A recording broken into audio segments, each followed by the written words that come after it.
Olá, pessoal. Boa noite. Na verdade, são 5h30 aqui à tarde ainda, mas já estamos bem avançados já da noite, pelo menos do início. E aqui no Rio está chovendo bastante, está um clima bem fechado, bem frio. Então já é quase um clima noturno, para ser sincero. Bom, hoje algumas pessoas também vão assistir em outro horário, pela gravação. Alguns estão chegando daqui a pouco.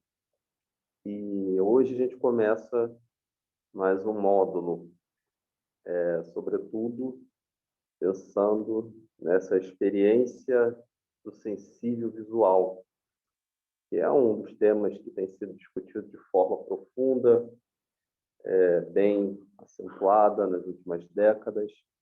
Cada vez mais a gente vê livros, a gente vê, enfim, seminários, a gente vê uma série de debates que percorrem essa direção nas artes, sobretudo dos anos 80 para cá, né? Mas eu diria que nos últimos anos aqui no Brasil, pelo menos na última década, a gente vê um acentuado crescimento dessa linha.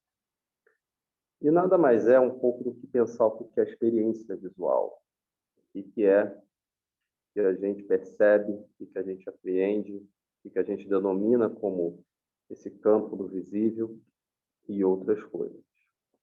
Bom, a minha ideia é, nesses 4 encontros, trafegar por diversos tipos de visibilidade. Hoje é um pouco mais apresentação. Algumas pessoas sabem que, quando é o primeiro dos 4 encontros, é uma espécie de live um pouco mais abrangente, um pouco mais genérica, para ir se aprofundando nos encontros seguintes. De cara, já tem essa imagem aqui compartilhada, enfim, a epígrafe, que é um livro de Huberman, Diante do Tempo, né?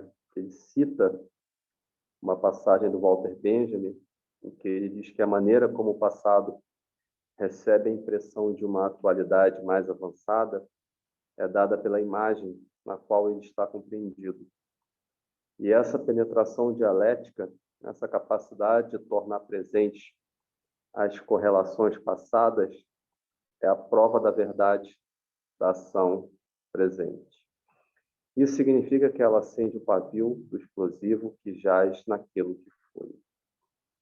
Isso aqui vai abrir várias discussões do século XX, enfim, a imagem é atravessada por uma questão temporal que é um pouco complexa, mas a gente poderia dizer que ela é anacrônica, ela vai misturar tempos. E, claro, isso vai interferir gradativamente nessa ideia do que é sensível. Mas dessa passagem aqui, para a gente abrir um pouco com as imagens, enfim, com outras conversas, eu queria que guardassem a ideia de misturar temporalidades. A ideia de que, enfim, é possível tempos se atravessarem, se juntarem, na verdade. Isso é totalmente um pouco contraditório, talvez um pouco até contraintuitivo com o que a gente imagina do tempo linear, que é o tempo mais conhecido, enfim, de um fato depois do outro, enfim, tudo organizado em uma linha do tempo, tudo com uma causa, um efeito, enfim, tudo, digamos, gestado nessa organização. Aqui a gente vai ver que a imagem vai ser algo meio bagunçado nesse sentido, algo, sobretudo, que vai misturar as coisas. Bom, eu acho que aqui já dá para a gente dar uma avançada. Eu tinha colocado, deixa eu só cortar esse compartilhamento aqui, eu tinha compartilhado com algumas pessoas o livro A Sobrevivência dos Vagalumes, que é um livro relativamente recente, do Didier Huberman, um livro de caráter até um pouco mais poético, até o momento em que ele, ao mesmo tempo, misturando diversos autores, diversas fontes, mas mantendo uma linguagem até, enfim, um pouco mais light, comparada a uma escrita acadêmica, que é tradicional universo dele, mas é um livro que tem algumas peculiaridades. Não é obrigatório ler, claro, eu nunca peço a leitura, mas sempre recomendo.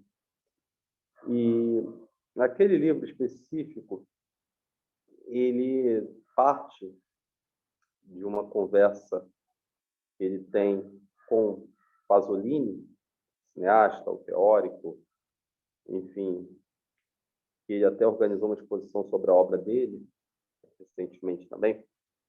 Ele parte do princípio de dois momentos da vida do Pasolini que são interessantes. Um, durante o período da Segunda Guerra Mundial, ele escreve cartas, enfim, uma série de coisas, sobretudo falando de vagalumes. E em outro momento, nos anos 70, quando ele também retorna com esse ponto, sobretudo sobre o desaparecimento dos vagalumes. Bom, eu vou compartilhar aqui a minha tela, para a gente também pensar um pouco isso mediante obras de arte, mas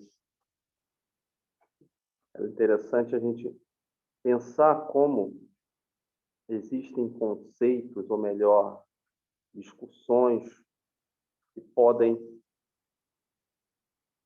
enriquecer as nossas visões do que pode, digamos, ser o espectro visível. Eu só abri aqui essa tela, já estou quase compartilhando para vocês aqui.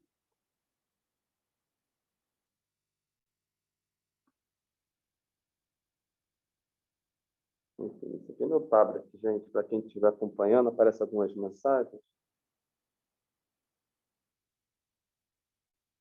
Bom, eu acho que agora vai aparecer para todo mundo. Bom, por que eu estou falando desse livro do Didier Huberman e, ao mesmo tempo, pensando o que é a sensibilidade, ou melhor, sensível da experiência visual? Esse livro específico, ele vai falar de Pasolini em dois momentos específicos, e a partir desses diálogos, ele vai abrir toda uma discussão sobre a ideia de vagalumes. E nesse ponto, ele vai expandir essa conversa para outras direções. Isso que vocês estão vendo aqui é uma citação direta de Dante, quando ele passa justamente pelo inferno. Enfim, quando chega o mosquito e a mosca para Pirilampos, a flux, quer dizer, fluir, né, pela baixada, luzindo sobre as vinhas e a seara. Assim, por chamas tais iluminadas, jazia nossos pés a vala oitava. Mal à vista a tivemos devassada. Ele está falando do oitavo inferno, sobretudo, que é um dos locais que foi destinado no livro aos políticos de Florença. E, claro, essa imagem dos vagalumes, ou melhor, essa luz que eles fazem, sobretudo em um contexto infernal, ou melhor, de escuridão plena, sobretudo se contrapondo à nossa representação mais clássica do que é o céu, que é a abundância de luz, luz que até em excesso pode nos cegar. Isso aqui é outra discussão que a gente poderia ver em algum momento, mas quando a gente pensa nesse contexto infernal, a gente está, sobretudo, salientando como existem pequenos fragmentos de visibilidade, até mesmo de sobrevivência, que podem orientar tudo no caos. Diga-se de passagem, esse livro, Sobrevivência dos Vagalumes, que não é o assunto principal desses encontros, mas está aqui por trás, dando um aparato um pouco mais teórico, ele é um livro que serve como uma espécie de gestão do pessimismo. Por que eu estou dizendo isso? Inicialmente, é um livro que cobre períodos da Segunda Guerra Mundial.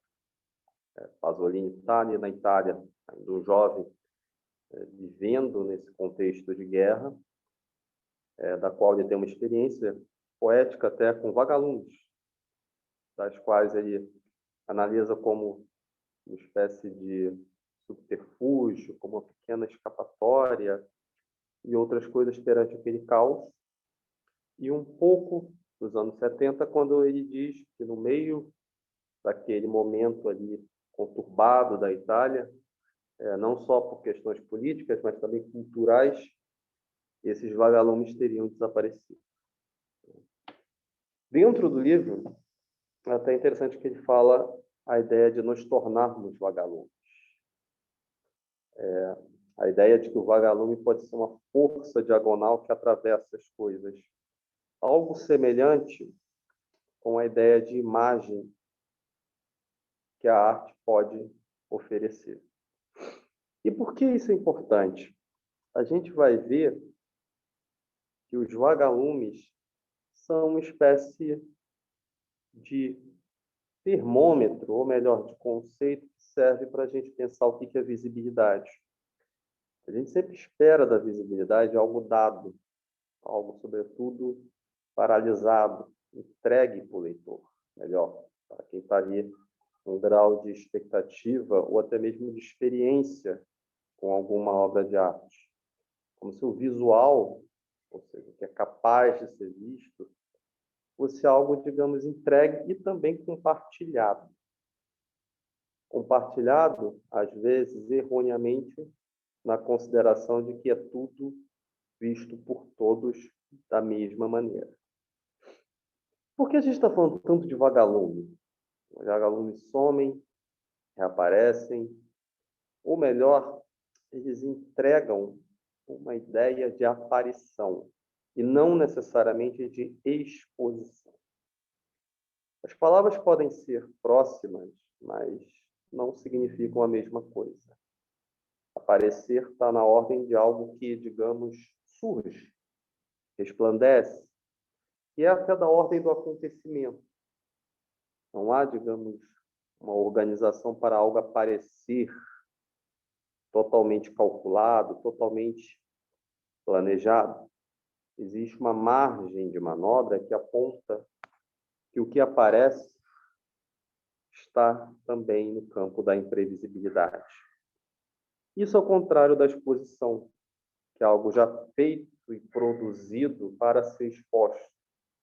Ou seja, há toda uma métrica, todo um caminho construído para essa visualidade. Quando a gente trabalha com essa ideia de aparecimento, de uma existência vagalume, ou melhor, a gente vê que esses vagalumes existem sobretudo em momentos caóticos, e nisso o Didier Huberman faz uma espécie de jogo bem interessante, porque ele coloca os vagalumes em um cenário de caos completo, sobretudo quando está nessa análise da Segunda Guerra, enquanto que em outro momento, nos anos 70, esses vagalumes praticamente são cegados pelo excesso de luz. Ou seja, como se no céu, entre aspas, talvez eles não precisassem existir. Mas quando a gente vai analisar o que é a imagem vagalume ou o que é essa possibilidade de algo aparecer e sumir, a gente vai encontrar muita coisa nas artes. E, claro, para quem está aqui vendo, aqui está um dos melhores exemplos para a gente explorar um pouco disso. Diante de nós está uma imagem da Mona Lisa, talvez o quadro mais conhecido da humanidade, pelo menos o mais caro. Ele não pode ser vendido. O Museu do Louvre existe com uma lei que não pode se desfazer de nada do seu repertório, né?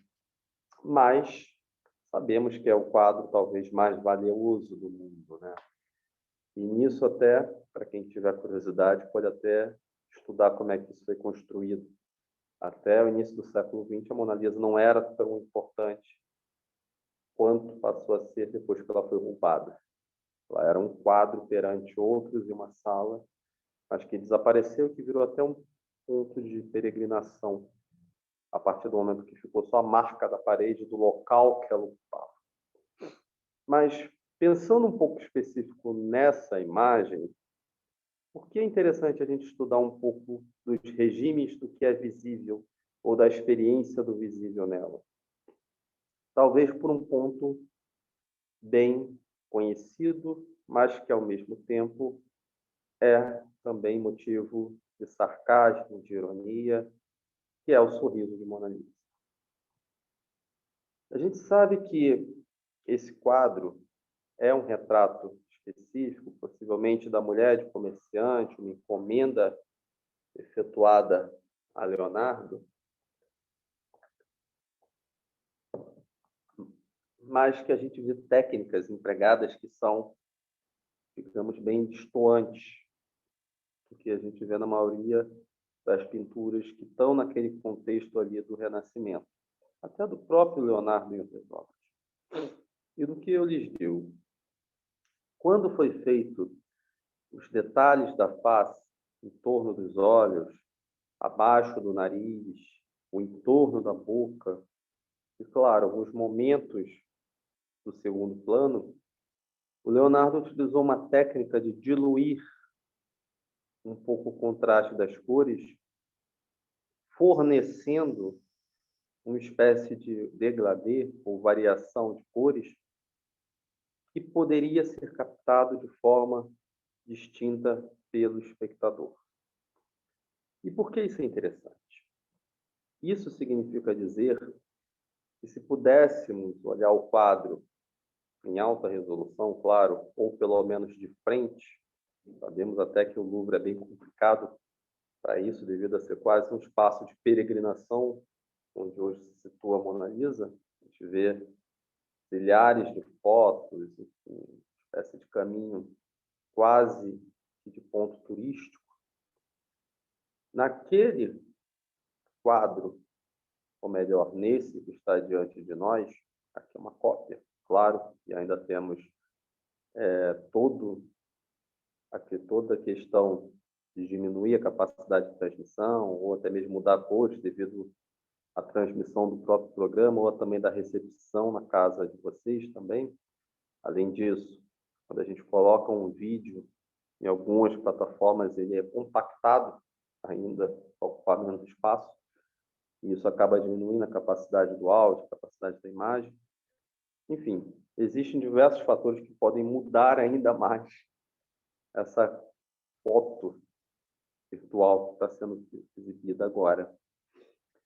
Mas o que a gente pode apontar é que, se tivéssemos uma imagem em alta resolução, pelo menos uns 600 dpi, para quem gosta de dados um pouco técnicos, mas se a gente tivesse uma imagem um pouco mais, como eu posso dizer, sofisticada do ponto de vista eletrônico, a gente ia poder ter essa impressão se colocássemos em alguma parede de casa ou em algum espaço que cruzássemos com frequência, de que a expressão facial dela vai se modificando à medida que temos interações diferentes. E o que isso significa? Significa que, à medida que olhamos para a Mona Lisa, ela é capaz de refletir ou de expor algum dado diferente para a gente. E isso é algo da imagem que vai conversar com nossas expectativas e vai dar alguma resposta. Isso é importante porque eu estou falando de vagalumes, de coisas que aparecem, coisas que somem. Como se o visual não fosse dado, mas sim experimentado. Aqui a gente vai entrando um pouco nessa correlação que eu quero apresentar, não só hoje, e também não só do que a gente espera que seja o visual.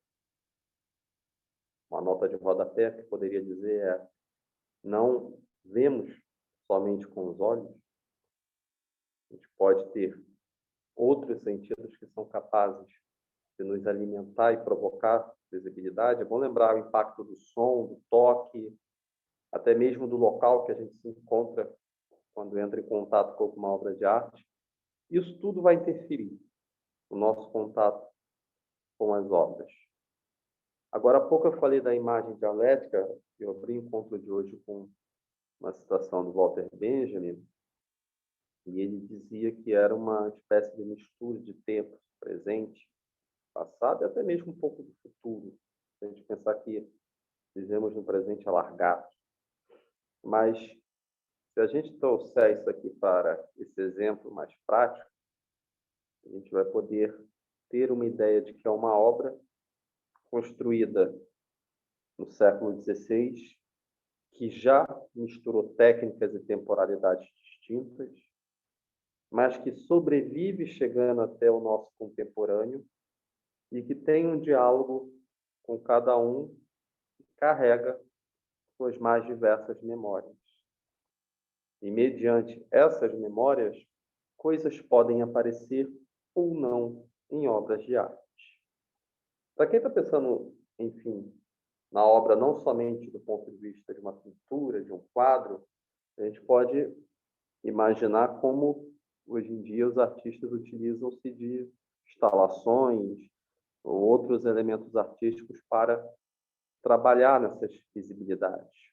Aqui ainda é um elemento formal, no sentido de ser um dos elementos da história da obra de arte mais corriqueiro, que é um quadro, uma pintura, ou até mesmo um afresco. Esse regime um pouco mais, digamos, tradicional. Mas poderíamos pensar no nível de instalações, no nível sonoro, em outros níveis que vão aparecer no decorrer da história da arte. Bom, continuando um pouco, e começando talvez com uma obra bem conhecida, o que eu quero dizer é que a Mona Lisa, isso no século XVI, ela possui técnicas justamente para brincar com os regimes de visibilidade, com nossa sensibilidade também. E por que isso é importante?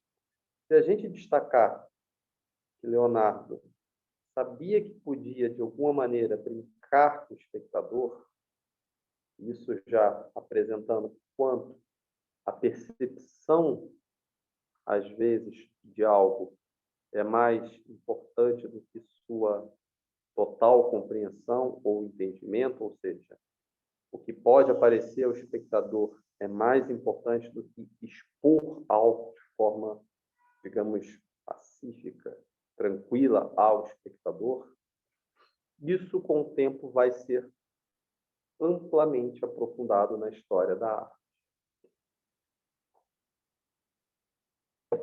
Em outras palavras, as experiências do sensível visual, do que nos toca, vai ser não só pensar o que está presente na tela, mas como essa tela, e aqui eu estou usando, enfim, a palavra tela no sentido mais amplo, pode ser, digamos, abordado para outros tipos de suportes de obra de arte, não precisa ser uma tela, pode ser uma parede, pode ser, enfim, uma mesa, pode ser outros objetos mais diversos também, mas que podemos encarar como algo que causa sensações, e sensações vão ser vividas pelo espectador. A gente vai acabar chegando em uma discussão que é mais complexa. Na verdade, ela é um pouco mais aprofundada, não chega a ser esse sentido de complexidade ou não, mas que vai ser mais abordada no século XX, que é a acessibilidade do corpo, sobretudo do espectador, ao entrar em experiência com uma obra de arte, podendo ser as mais diversas nesse caso. Enfim, eu vou avançar um pouco, talvez daqui a pouco retorne a Mona Lisa, mas eu não queria também me prender muito a ela, que é uma obra que todos já conhecem, provavelmente esse fenômeno, essa técnica que Leonardo utilizou já é conhecida de todos. Alguns chamam de esfumaço, né, que é a ideia de você diluir as cores em uma espécie de quase que uma neblina, uma diluição em que a cada contato visual nosso percebemos alguma coisa distinta. E, mais uma vez, para quem quiser fazer esse teste, é apenas necessário ter uma imagem em alta resolução impressa na parede de casa e olhar para ela com estados de subjetividade, o espírito, enfim, de forma diferente em cada momento. De manhã, de tarde, ou um pouco mais estressado, um pouco mais calmo, é possível perceber que a face, e até mesmo o segundo plano, parece estar diferente. É como se aparecesse e entregasse alguma coisa em um momento e em outro não. É um pouco uma relação dialética. É um pouco que Benjamin vai apontar, só que ele não vai especificar muito bem o que são os polos desse diálogo. Ou algo como uma imagem lampejo, como se a imagem se apresentasse e depois simplesmente sumisse. Isso também vai dar aquela boa e velha discussão sobre a capacidade das imagens serem abertas ou fechadas, o que tem uma relação maior com o que aprendemos e desenvolvemos estudando as obras do que as obras em si. Qualquer obra pode ser aberta, o problema é muito mais concentrado no espectador do que na obra em si. É nessa relação de como viver a obra de arte, de como tocá-la, de como conversar com ela, é que se instaura um pouco dessa relação que eu quero explorar. Deixa eu só avançar. Deixa eu só ver se tem mais alguém aqui, porque está toda hora aqui, às vezes, vibrando alguma coisa, mas... Bom. Enfim. Quando a gente pega isso, avançando na história da arte, pensando, sobretudo, como a gente chega no século XIX e dá início à arte considerada moderna, a essa disparidade de chamar uma coisa de idade moderna e arte moderna outra coisa, coloca hoje em dia a idade moderna com 1500 adiante e a arte moderna a partir do impressionismo.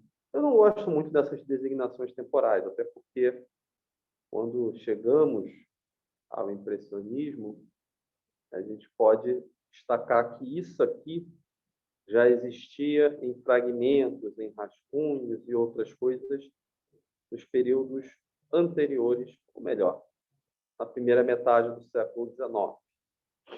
Mas, como a história da arte, ou pelo menos essas ciências que organizam alguns saberes mediante linhas temporais, na verdade eu discordo, mas é didático,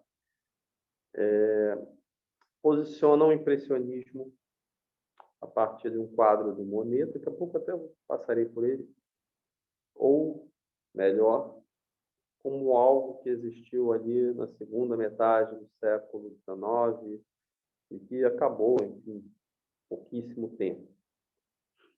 Bom, por que talvez salientar o Noite Estrelada do Van Gogh dentro desse grupo de experiências do sensível visual?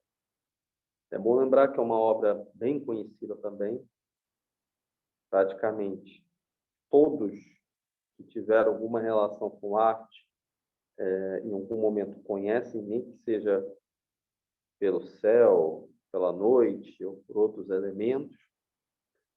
E, claro, é a sua história que talvez seja interessante de ser comentada aqui. Noite Estrelada já é uma obra do Van Gogh ao sul da França. É uma obra que foi pintada no momento em que ele teve uma crise mental, estava internado. Essa, digamos, pintura é o reflexo de uma janela em uma noite em um sanatório, que foi pintada posteriormente, na manhã. A gente sabe que o impressionismo lidava com essa ideia de sensação visual, a ideia de que é necessário produzir uma obra de arte muito mais intuitiva, se contrapondo a um modelo muito mais racional e técnico que provinha das escolas de belas artes, ainda do século XIX. A ideia, nesse momento, era pensar como essa espécie de sensação, de algo que atravessa o corpo do artista, que vai parar na tela, pode ser explorado na criação de obras. É claro que a gente pode salientar como é um movimento que está fora do circuito principal das artes do século XIX, mas que aos poucos vai adentrando, vai ganhando cada vez mais espaço. Quando a gente pega um pouco disso aqui, a gente vai ter um pouco mais da ideia do que é pensar arte, não como um visual construído, mas como um visual que aparece, que acontece. Algo que está muito mais ligado a um momento específico ou alguma interação com a obra ou alguma interação do artista com a realidade, do que algo premeditado, calculado e construído. Aqui a gente poderia fazer um paralelo com aquela ideia contida na tridimensionalidade, contida no Renascimento, de colocar obras mediante aquelas linhas por trás da matemática que cria uma impressão de que as coisas são espacialmente construídas, mas aqui não precisa disso. Aqui, na verdade, é importante a gente apontar, é como se o artista procurasse lampejos, procurasse vagalumes, procurasse momentos específicos em que ele pudesse produzir a obra dele. Não necessariamente esse momento precisa ser curto. Pode ser algo que depois pode ser trabalhado e, por fim, resultar em uma tela. Ou não seria justamente para nada, às vezes. É bom lembrar para quem viu Van Gogh nos Portões da Eternidade, esse último filme do Willem Dafoe, personagem central. Van Gogh ia trabalhar todos os dias. E parte desse trabalho era observar o ambiente. E isso vai abrir uma discussão que é extremamente importante, que é a ideia de percepção da realidade, sobretudo como essa percepção é feita em relação a outros fatores. Isso vai significar que cores e luz vão ser cada vez mais importantes. E por que essa relação entre cores e luz é um pouco, digamos, mais singular nesse momento do impressionismo? Porque ambas estão articuladas. A gente pode pensar como a cor é um pigmento. Enfim, ela está na natureza. Ela é construída mediante misturas, combinações, e toda uma química que pode servir à utilização de tintas. Criação e utilização de tintas. Mas boa parte do que essas tintas, digamos assim, se manifestam é em relação à luz que é refletida nelas. Ou seja, não adianta procurar um determinado pigmento de cor, senão também pensemos na relação que essa cor vai ter com as luzes que vão incidir na tela. Ou melhor, no momento em que o artista olhar a realidade, existem jogos de cores que vão se misturando. Isso é uma sacada bem interessante do impressionismo, de explorar não necessariamente a forma, mas como a cor pode se manifestar em sua relação com a luz. Quando a gente pega a ideia do que é luz, vai ser uma discussão bem ampla, diga-se de passagem. Somente vai ser um pouco resolvida com Albert Einstein, ali em 1905, quando ele publica os 5 artigos que rendem o Nobel de Física dele. Ele vai discutir, sobretudo, a partícula do fóton, que é, digamos, a base física do que compõe a luz. Havia uma discussão durante séculos sobre se a luz é do ponto de vista material, se é do ponto de vista de uma onda, e ele vai mais ou menos resolver isso ali no início do século XX. Mas a importância da luz é porque ela vai criar algo que vai se relacionar com o ambiente e que vai gerar e gestar relações em que as coisas podem aparecer ou podem sumir. Quando a gente está falando da imagem vagalume, é uma imagem um pouco luz. Quando Pasolini salienta que existe uma imagem que é mais ou menos da relação de pirilampos, no sentido de vagalumes, né? Algo que aparece, rasga a realidade, faz aparecer algo. Quando algo aparece e surge, está rasgando o real. Eu estou querendo até salientar esses desdobramentos. Quando aparece alguma coisa, é como se fosse uma espécie de corte na realidade, como se fissurasse, criasse uma fagulha que pudesse, digamos, surgir alguma coisa ali de dentro. É uma ideia de pensar aparição contra exposição. É outro regime de visibilidade. Não sei se está ficando claro isso. E quando surge essa aparição, é justamente uma abertura na realidade, uma possibilidade, um enfrentamento de abertura para o novo. E isso vai ser algo que Pasolini vai reparar, e claro, Didier Huberman também vai salientar, como uma espécie de gestão do pessimismo, onde, mesmo em momentos de queda, ou momentos talvez desanimadores, sempre há uma possibilidade em um alargamento dos possíveis destinos. Por isso que é interessante quando eu trouxe um pouco do Didier Huberman com a sobrevivência dos vagalumes, que é como essa forma de lidar com coisas que aparecem, com o regime da aparência, no sentido de não confundi-la com o que é exposto,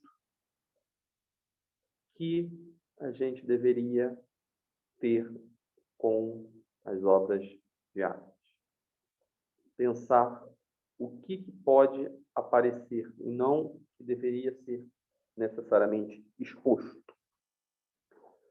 Quando a gente pega a Noite Estrelada, se a gente pegasse um pouco dos debates e conversas entre os irmãos Theo e Vincent, há uma troca de cartas intensa entre os dois, as quais conversam dos mais variados assuntos, mas especificamente quando se fala de cores, eles apresentam como, sobretudo Van Gogh, no caso, ele tem uma percepção em que um azul parece ser um verde, que há outras cores que atravessam ali, ou como uma cor tem outra dentro, e assim se pode manifestar com o contato da luz de outra maneira. Enfim, o sistema perceptivo de Van Gogh ele é muito sofisticado. É claro, a gente pode até pensar por quê.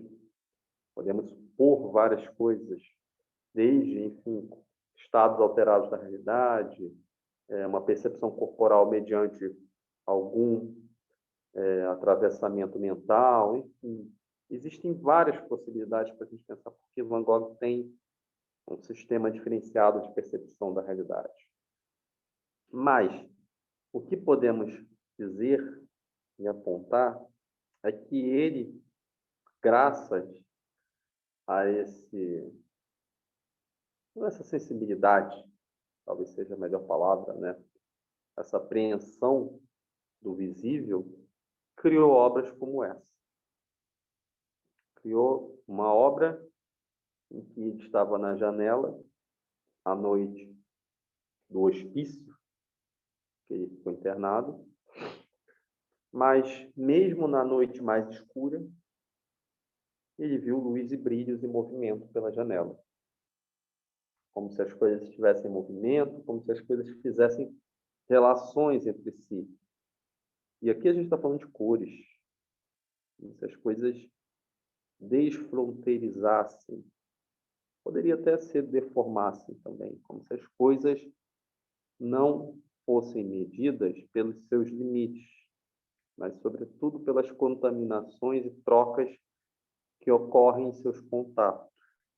Como se a realidade fosse feita das trocas, dos atravessamentos e de outras coisas do que das formas. A gente sempre é acostumado na história da arte, né? Primeiro a forma, depois o conteúdo. E aqui você vê que o conteúdo já se manifesta de forma autônoma pela presença de cores bem díspares.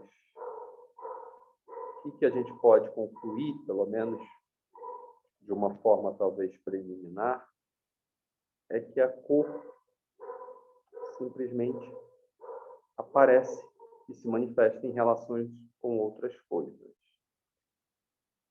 E, claro, só um comentário que é importante.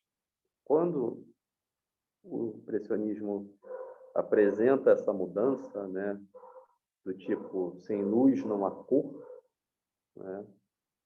Por isso que esses trabalhos são construídos em cima de cores, a própria organização da tela já remete a como essas cores podem ser combinadas dentro de nós. Ou seja, um amarelo que tem cores dentro, que gera um efeito específico, que dialoga com o que está ao lado, e vai criando como se fosse uma grande composição visual, uma grande experiência sensível visual. Deixa eu ir andando um pouquinho. Isso aqui é mais uma situação que está na sobrevivência dos vagalumes, mas que eu acho bem interessante. O universo dantesco, dessa forma, inverteu-se. É o inferno que, a partir de então, é exposto com seus políticos desonestos, superexpostos, gloriosos. Quanto aos lucílios, que são como se fosse as luzes ou os vagalumes, eles tentam escapar, como podem a ameaça, a condenação que a partir de então atinge a sua existência. É como se dentro de todo o caminho mais escuro aparecesse pequenos fachos que pudessem orientar e criar pequenas fissuras naquele contexto. É claro que aqui ele está fazendo uma metáfora, uma comparação bem interessante com Dante e também com Pasolini, que está ali, em um primeiro momento, no inferno da Itália da Segunda Guerra Mundial. E também é de grande importância salientar como essa Itália também é capaz de criar excesso de luz ao mesmo tempo que possa fazer os vagalumes desaparecerem. É por isso que a gente está aqui, e eu escolhi hoje também falar um pouco do impressionismo, porque existe luz, existe relação de cores. Para os vagalumes, ou esses pequenos seres que fazem fissuras na realidade existirem, é necessário minimamente algum grau de contraste. Não necessariamente precisa ser eles em toda a escuridão, mas, ao mesmo tempo, quando esse contraste é de luz extrema, eles podem ser também apagados. É o que ocorre no debate um pouco dos anos 70 do Pasolini, que ele fala que o fascismo ganhou por outras coisas ali. Deixa eu só avançar isso aqui. Aqui a gente vê outro exemplo de impressionista que vai mexer com as cores. Talvez essa catedral do Monet seja um exemplo um pouco mais interessante. Eu não coloquei aqui, mas Monet pintou com diversas cores uma repetição desse quadro. É quase como se tivesse uma espécie de serigrafia, quase algo mais que a gente poderia associar à arte pop contemporânea, né? Mas é como se ele fizesse esse quadro aqui com cores variadas. A mesma estrutura visual dessa catedral, mas com cores distintas. Como se fosse testar o que cada cor pudesse oferecer ali.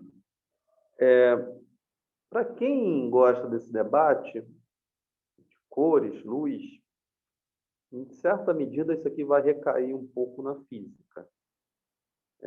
Sobre o espectro do que a gente pode ver. Quem brinca com isso de forma genial, em uma obra que é bem conhecida do contemporâneo aqui no Brasil, é o Cildo Meireles. Daí coloca aquele desvio para o vermelho, que é um conceito da física. Eu até hoje também não achei o extremo oposto daquilo, que é o desvio para o azul. O vermelho vermelho e azul são as duas pontas do espectro visível de cores. São as cores que, digamos, são limítrofes para o ser humano enxergar. Tem outras cores que a gente pode assistir, ou melhor, experienciar com, enfim, outros artefatos, com outras adaptações, acoplamentos ao corpo. Mas o nosso limite visual, os nossos órgãos, geralmente é esse, de ver entre o vermelho e o azul. E, claro, tem um lado até curioso que o vermelho sempre perde elétrons. Por exemplo, quando a gente vê um vermelho após algo estar queimando, aquilo ali é perda de energia, por estranho que pareça. É como se, enfim, uma madeira perdesse sua, digamos, matéria ao ser consumida. Por isso aquele visual vermelho. Mas isso aqui são debates paralelos, em algum momento a gente pode até voltar. Mas pensando aqui nesse jogo visual que o impressionismo faz, é claro que tem uma ótica envolvida, né, também, a gente vai ver que existe como se fosse um desejo de experimentação e recombinação de cores com luz. Isso significa que às vezes você pinta um verde justamente pensando que o verde está ao lado, às vezes esse verde tem que dialogar com outra coisa. Isso até um pouco mais tarde no expressionismo vai ser mais radicalizado, né? Porque eles começam um pouco a desobedecer, digamos, a inspiração do real. E começam, por exemplo, a pintar corpos humanos rosas, verdes também. Aqui ainda encontramos ainda alguma paridade, mas à medida que vai avançando, século XX, etc., a gente vê que os artistas não têm mais esse limite de ficar, digamos, obedecendo a alguns critérios da realidade. Lá na frente a gente vai ver que não precisa nem, digamos, figurar. Aqui a gente começa a discutir o que é essa figuração ainda e como que a percepção é o mais importante. Como a percepção do artista da realidade vai ser algo, digamos, mais singular. E aqui é até importante a gente salientar como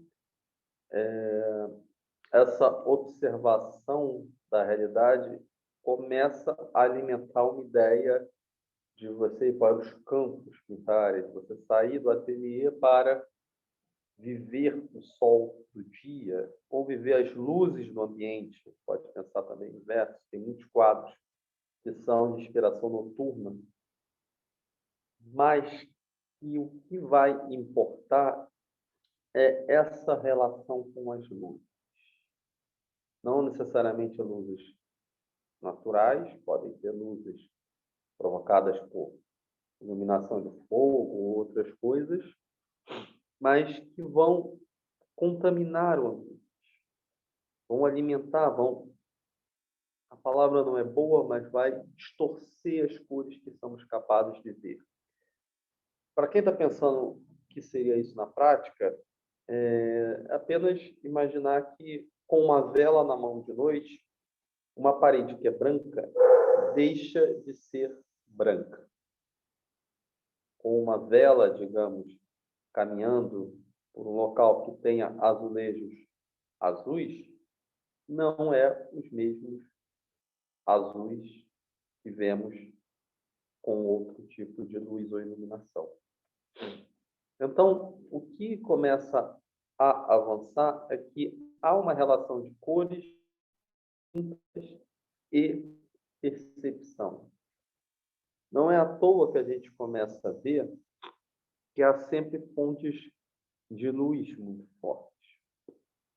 Luzes que estão criando contrastes, que estão, de alguma maneira, gerando o principal ponto de referência nas imagens. Quando a gente pega outros momentos da história, é claro que a gente tem estudos bem fortes do que é luz, sombra. A gente pegar barroco tem um contraste muito forte. A entrada das luzes em outros momentos é também quase que um sequestro do olhar. Só que a gente não repara o quanto essa construção desdobrada desse sequestro do olhar é importante para o restante de algumas obras. É como se nosso olhar olhasse para um ponto e, a partir desse ponto, construísse a relação com o restante das obras. E isso é que vai ser um pouco explorado dentro do impressionismo. Ainda há a experiência com a luz, mas essa luz vai construir como se fosse por sistema de referência e deferência, ou seja, você olha para uma coisa, tem a referência e constrói o resto da imagem para formar nossa experiência visual. Deixa eu só avançar um pouquinho. Aqui vocês estão vendo alguns exemplos de obras desse período. Alguns ali ainda não estão, digamos, no marco temporal do impressionismo, às vezes um ano, 2 antes, mas a gente aqui já pode ver como esse uso e diluição das cores para criar essa relação um pouco mais externa, com pontos de luz mais específicos. Aqui, claro, o ponto de luz é o corpo dessas mulheres, né? Uma nua e outra um pouco mais em segundo plano lá em cima. Está bem posicionada em um ponto específico de luz. Mas, ao mesmo tempo, essa luz cria em nossa subjetividade uma série de relações coloríficas, como se, de alguma maneira, ela organizasse nosso olhar para, mediante esse ponto, construir todo o restante do quadro mentalmente. Isso é interessante porque é como se fosse um jogo de relações, não por formas, mas por cores.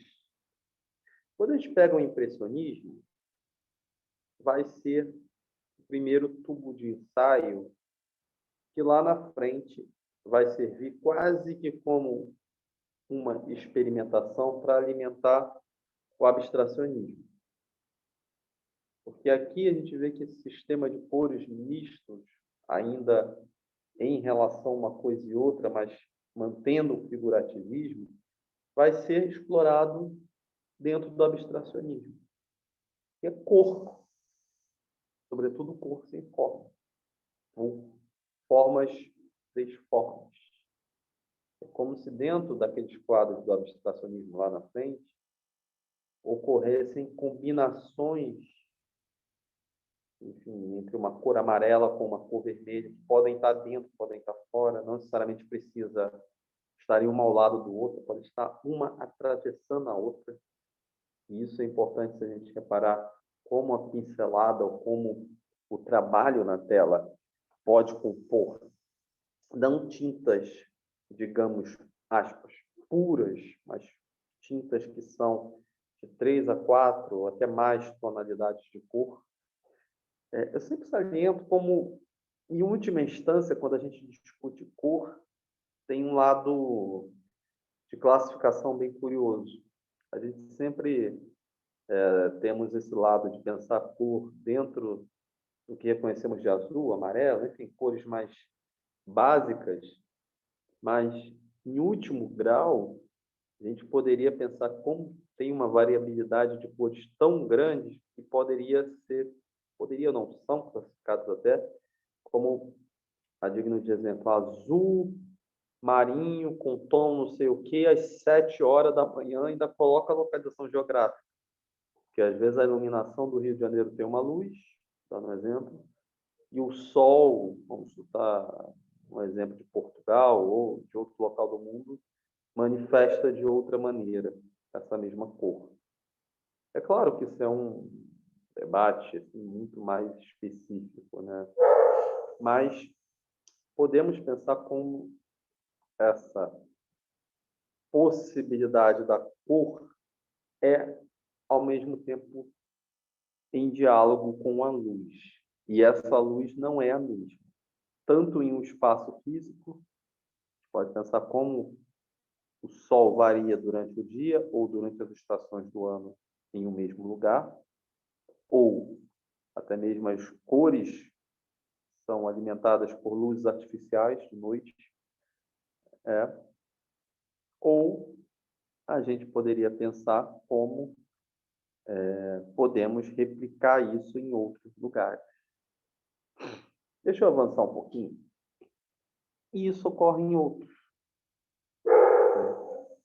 Existe toda uma combinação de cores que se manifesta devido ao conjunto, ao que se reflete, ao que, digamos, é apreendido naquele momento próprio, né?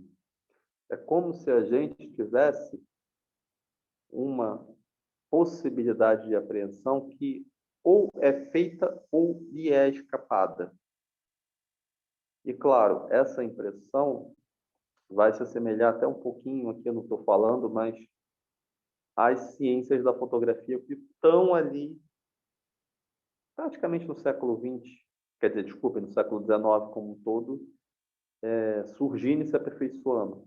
A primeira captação de imagem, a gente poderia até dizer que é mais antiga ainda, né? A gente pensar que a ideia de câmara escura é algo que já é utilizado desde o século XVI. Acho que a fotografia vai, digamos, no século XIX, entender uma forma de fazer aquilo de maneira mais instantânea e, além disso, de fixá-la em algum suporte. Antes havia praticamente a estrutura da fotografia no século XV e XVI, basicamente sim. O que vai mudar de forma profunda é a maneira de fixar aquela imagem. É toda uma discussão química e técnica que vai se aperfeiçoar no século XIX. E, claro, parte do que era feito na fotografia que abre um leque de possibilidades, isso variando com a tecnologia, claro, mas abre uma experimentação do captar no cotidiano que é imensa. É como se pudéssemos agora não olhar só para antigos locais que frequentavam as telas das obras de arte, mas que o cotidiano, as ruas, outros lugares, pudessem ocupar os principais trabalhos. É claro que a gente pode pensar que não existe uma grande teoria que amarre tudo no impressionismo. Não é por mera comparação, que temos uma variabilidade de artistas com mentalidades totalmente díspares. Alguns se conheceram, foram próximos, outros praticamente nem se falaram. Outros podem ter tido compartilhamento de espaço em algumas exposições, são diversas que ocorrem. Outros nem sequer deram um oi.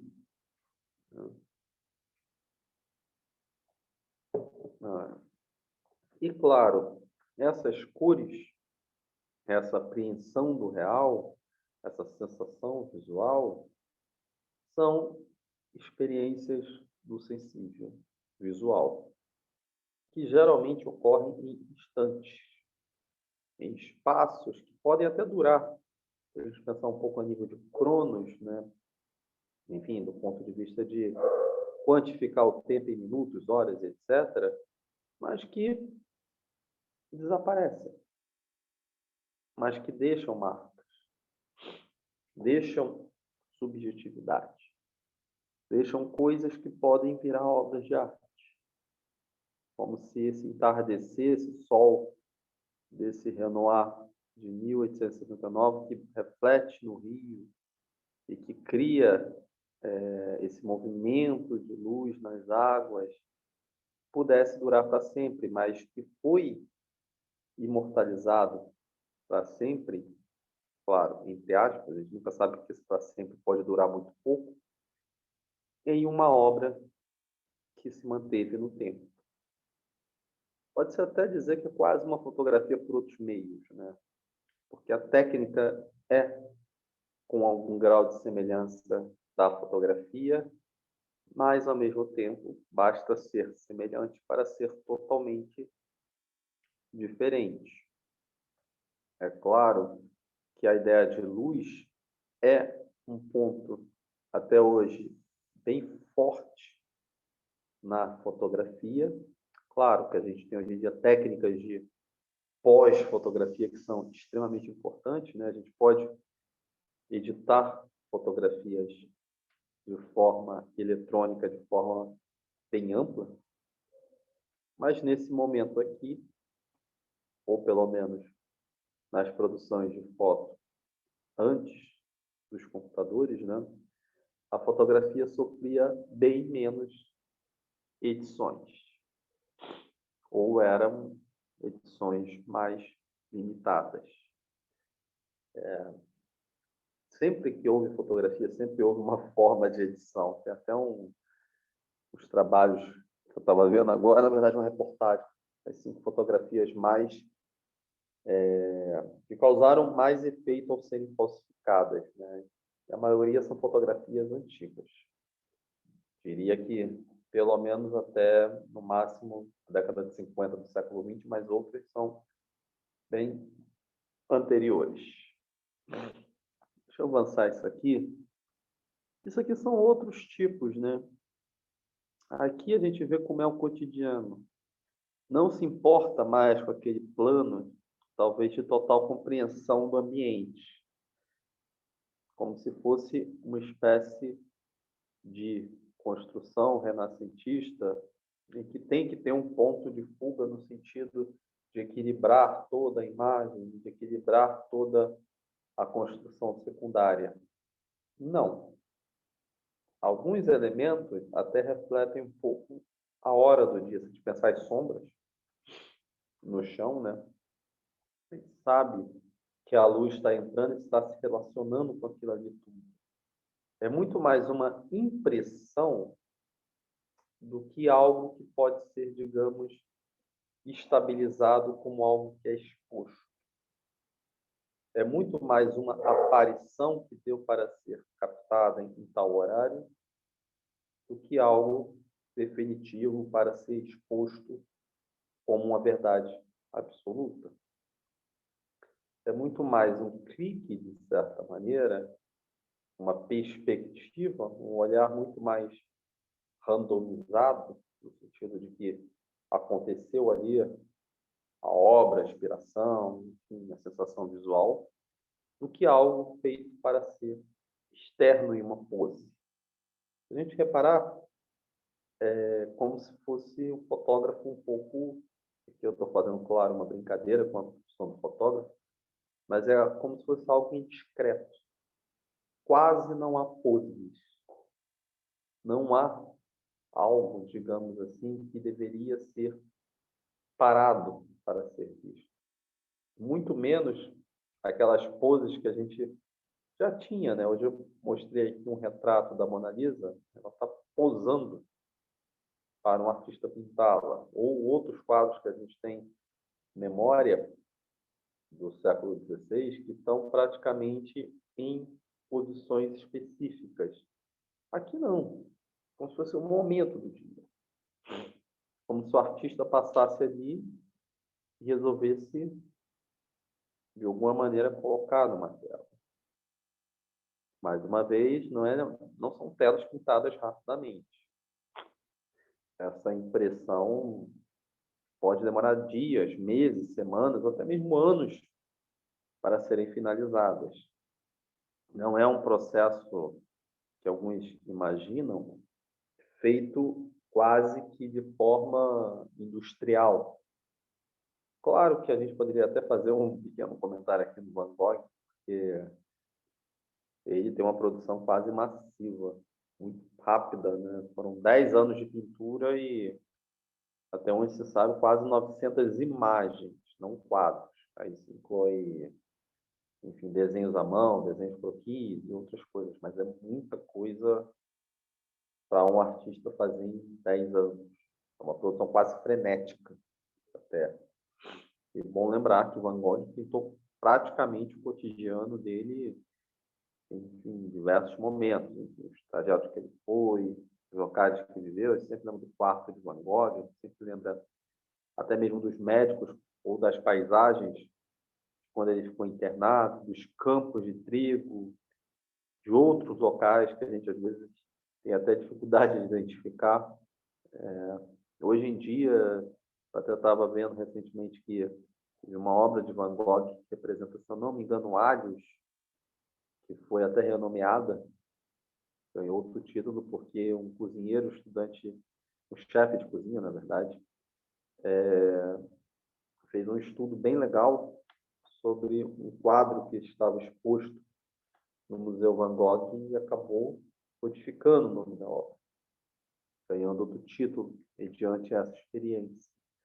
E eu acho que isso é bem interessante também, porque inúmeros trabalhos ganham título a posteriori, ou quem comprou, ou quem negociou, ou nesse caminho, nesse circuito da história da arte, se modificou. E, na verdade, o que o artista quis dizer, às vezes, não tem relação com o que está enunciado no título, né? Isso não é uma regra, diga-se de passagem, mas sempre é importante a gente salientar, né? Mas essas obras aqui, por serem talvez obras que são quase circunstanciais, pelo menos nas narrativas da imagem, elas têm uma força extrema para o que aparece na imagem. Não há pose, né? Não é exposta. Claro, a gente pode pensar do ponto de vista de curadoria, de exposição e outras formas técnicas que expõem as obras, como se fosse uma coisa até do circuito das artes. Mas, do ponto de vista do que é apresentado ao espectador, como se fosse algo que aconteceu. Como se nesse momento passasse alguém ali, como se o sol estivesse batendo e tivesse esses cavalos. O ângulo não é, talvez, satisfatório, porque a gente não tem aquele controle tradicional da imagem do Renascimento, que é quase uma janela, que a gente pode ver com uma total parcialidade, total calma, com total, digamos, controle do que você está vendo, enquanto que aqui não. A gente vê coisas um pouco mais perspectivizadas ou parcializadas, como se foi o que era possível mostrar nesse momento, como se fosse isso que é possível entregar. E, claro, já é bastante coisa. tem o seu grau de comprometimento, de distribuição da imagem, mas também exige que o espectador meio que complemente. Não necessariamente, quanto a gente imagina em algo às vezes mais complexo, do tipo tocar na imagem ou outras coisas, mas o espectador constrói essa imagem mentalmente. É um jogo de relações de cores, de outras expertises, que vão montando dentro da gente isso. Essas duas bailarinas, é que aqui as imagens estão em baixa. E quando eu digo uma imagem em alta resolução, aí eu estou falando algo no mínimo 300 dpi.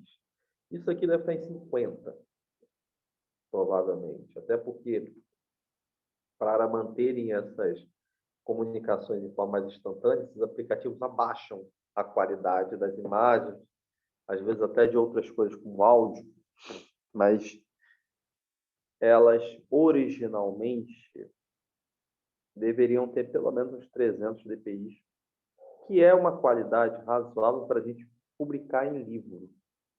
Se a gente publicasse um pouco maior imposto, teria que ser pelo menos uns 600 dpi, que é uma quantidade métrica agora um pouco mais moderna de imagem digital. Mas aqui a gente vai acompanhando como essa ideia das cores se mistura com formas. Ou melhor, até são mais fortes no sentido de apresentar o segundo plano, de, digamos, organizar a nossa gestão subjetiva visual. E aqui essa expressão que eu estou usando não é por mero acaso. A gente, quando entra em contato com uma obra de arte, existe uma gestão interna de cada um que vai posicionar uma coisa aqui, outra coisa ali, e o que a gente acha que é, às vezes não é. Mais à frente, eu só mostrar essa imagem aqui, que é a do Monet, e essa imagem aqui é considerada talvez a primeira obra do impressionismo, pelo menos pela história da arte, e eu às vezes adoro discordar desses princípios, mas como é didático eu ainda mantenho, até porque, como eu disse um pouco mais cedo, se a gente pegasse os rascunhos produzidos por artistas na primeira metade do século XIX, a gente ia ver que tem bastante coisa ali que já poderia ser classificado como impressionismo. Acho que aqui, claro, se tornou já uma família dentro da história da arte. Mas quando a gente olha esse quadro aqui, a gente começa a ver que a representação de forma não é tão valorizada em complemento com as pinceladas de cores. Essa imagem seguinte aqui já vê um pouco mais aprofundado, né, um pouco mais fechado, com foco, esse trabalho das pinceladas. Esse mar não é composto, digamos assim, de preenchimento de uma cor. Não é uma forma só, digamos, que é preenchida em conteúdo por cor. Ela é pinceladas. Ela é uma mistura, como se o vermelho, por exemplo, invadisse o mar, que é o reflexo do sol. A gente vê que essa trilha, pelo menos aqui, está no meu lado direito, mais uma vez. Sempre falo isso porque existe uma inversão da imagem quando a gente transmite. Então, às vezes, quando eu falo minha direita, parece para vocês a minha esquerda. Então, isso sempre é bom lembrar. Mas essa trilha vermelha aqui é vermelha. É como se a expectativa que a gente sempre tem de olhar o mar e ver uma determinada cor específica, né, ou ver um rio, e pensar na cor que é tradicional, pode variar, por exemplo, com o pôr do sol. Como se as cores entrassem dentro da água. Como se não houvesse pureza em nenhum momento da existência. Como se fosse possível ter essa experiência do sensível visual somente neste momento aqui.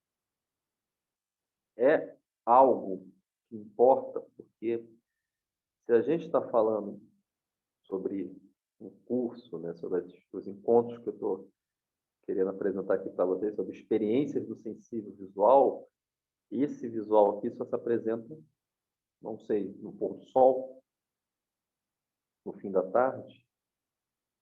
Então, a gente começa a ver como a luz, aqui nesse caso é uma luz pelo sol, alimentando como se fosse um ambiente, cria uma relação de cores que é singular. Tem essa trilha vermelha, tem a possibilidade de variação em outras tonalidades. E, claro, aqui eu estou falando de critérios que são da ordem técnica.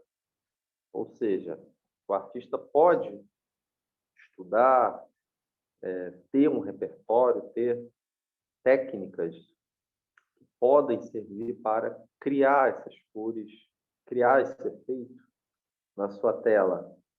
Mas também temos que considerar que isso aqui depende do espectador, de quem está olhando, de como está olhando, de qual estado de subjetividade, espírito, de qual suporte de imagem está tendo. Pode ser uma imagem em baixa resolução, em alta resolução. Quando a gente vê agora essa questão mais tecnológica, um debate ao mesmo tempo estranhíssimo, mas também curiosíssimo, porque eu estava até vendo outro dia essas últimas TVs de 8K, que a gente chama, que é o mais moderno no momento, do ponto de vista de imagem, que é vendida, digamos assim, ao grande público, claro. Essas imagens têm partes que são geradas ali que não são tradicionalmente captadas pelo olho humano. A gente chama isso até de capacidade de FPS, na verdade. Enfim, acima de determinado número de FPS, acima de 80, 90, é até curioso que o olho humano não capta, ou capta muito circunstancialmente. Mas essas TVs podem produzir uma margem 150, 200. Então, com um grau de imagem que, às vezes, não temos nem capacidade, enfim, motora corporal de captar, mas que podemos, às vezes, captar aqui ou ali. Aqui a gente já vê que essa experiência do sensível visual, ela vai depender do espectador, da apreensão do artista, do momento que é feito essas conversas, momento que você tem contato com a obra do artista, pode ser em um museu, às vezes, sem iluminação, pode ser, enfim, um momento sem luz adequada, ou a luz inadequada pode ajudar a ver coisas que não estavam tão visíveis anteriormente, e podem surgir outras possibilidades, né? Isso aqui é o Camille Pissarro. Eu gosto do trabalho dele, sobretudo porque ele tem essa imagem assim, um pouco, eu diria, dançante, né? Assim como a gente poderia comparar que o balé dos vagalumes que eu apresentei antes são luzes que dançam e, de certa maneira, refletem um pouco de desejo, de troca, de comunidade, enfim, são vários vagalumes conversando entre si. Aqui as cores dançam. Esse jogo de construção visual, em que tudo se mistura, e que a gente vai, digamos, montando dentro da gente, produzindo sentido também dentro da gente, na verdade, até mais dentro do que fora. A gente tem uma ideia de organização na imagem, sobretudo a partir da nossa gestão de cores e luzes que tem dentro da gente. É um pouco até brincar com aquela frase meio lugar comum, né? A beleza está dentro de quem olha, não no objeto dado. Isso ocorre de forma bem mais ampla na arte moderna e contemporânea, e que a gente vê aqui que é uma conversa mais, como eu posso dizer, que depende do que o espectador quer fazer, né? E isso aqui termina a minha última imagem de hoje. Deixa eu cortar um pouco desse compartilhamento aqui. já para caminhar para o fim. Pronto. Bom, essa é a primeira live, o primeiro encontro. E aqui hoje eu dei atenção para esse lado mais da experiência do sensível visual, sobretudo com grandes exemplos da história da arte.